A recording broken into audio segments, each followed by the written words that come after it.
بني اسرائیل کې هغه سره تاسو معلوم د مشهور حدیث په صحیحینو کې راغلی دی د څه کسو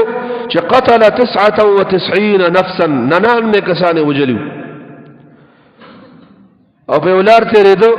د یو مولوی صاحب خاله ورغه هغه ته چې ما د 99 کسان وجل خونی می غر کې کړی دي څنګه چې الله زما د توبې څخه گنجائش تاسو نه امید شوه یم او په خپل ګناه باندې پېخمان یم په قتلونو باندې ډیر نادم یم او نه نیمګړی ملاغم دغه هلی چې د مسلمانانو د توبې دروازې د استغفار دروازې د بخښنې دروازې د الله د رحم دروازې د فضل دروازې ټول د امت په پوری کیسته د سیمولای وینا ستا توبه الله چرته قبلې تا خونی ورانه کړې دنیا دې برباد کړ دا هغه ښه او سم عادت مول سړیو هغه مولا بس لري کیسته 100 کسانې پوره کړل بل ځکه د علماء ته پوسو کو زماره توبې څخه گنجائش 100 کسان مې وجلي یو سړی مې دې نږدې ده کې بل قتل ک 100 کسان مې پوره کړ دي یو عالم متول ساده توبې په منځ کې هیڅ حائل نشته ساو د رب په منځ کې توبه وباسه الله توبه قبل ایستا اغه لمبا چوله قسم وتاونه کې ما وتاوي موږ مرسي وګدي قصې کول څنګه دی وجل او پس دی وجل دا قسم نه ساده توبې لپاره بالکل چانس تا توبه وباسه الله دې معاف کړي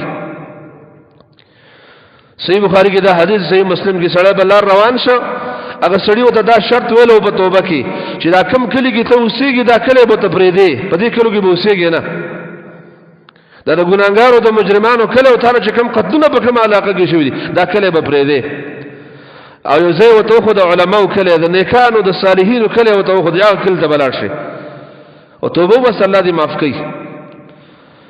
کله چې کلی ته ته نو ونه رسېد کلی ته حدیث کې راځي په لار کې ملک الموت راغی روح ته واغس چې روح کله غستو نو د غضب ملائکه او د رحمت ملائکه دواړه راغلل د غضب ملائکه چې دا روح به موږ وړو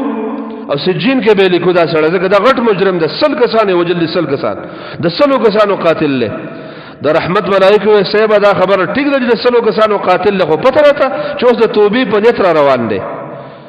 یریدل ده بالکل غبراو ده په خپل ګناه باندې خپه ده پریشان ده سروهله بروهله کله پریخو وطن پریخو بل کلی ته روان دي دا منګه د دې روح منګه علین ته ورو تاسو را نه شوړې الله د فیصله لپاره ملائکه راولېګل سی حدیث کې راځي الله تعالی فرمایي چې قیسوا ما بینهما دا ناب کې پتا راوړو دا ځای ناب کې کدا د توبې کلی ته نزيد او د نیکانو کلی ته نزيد د رحمت ملائک به ویسي او کدرې قاتلانو چې کوم ځای کې د ګناهونه کړی هغه کلی ته نزيد د غضب ملائک به ویسي چې ملائکه کله نه په حدیث کې راځي الله زمکه ته امر وکړي را لنډه شه کم کله ته روان دي د نیکانو کله ته ته را لنډه شه هغه زمکه د سره لنډه شه الله هر څه کولای شي بل حدیث کې راځي چې دومره پورې دا سره چې په کوم ځای کې پروت د سینې طرف چې دا ډیر طرف دا هغه کلی ته نږدې نو یو غز دو غزه هغه کلی ته نږدې چې کم کلی ته روان هغه ته نږدې ایسته رحمت ملائکه وي دې تم د الله رحم وي دې تم د هغه ذات چې د بنی اسرائیل سره دا کولای شي ما تاسو هم کولای شي او چې کله موږ په خپل ګناهونو پېخمانه شو دا کیفیت زما استاد جوړ شي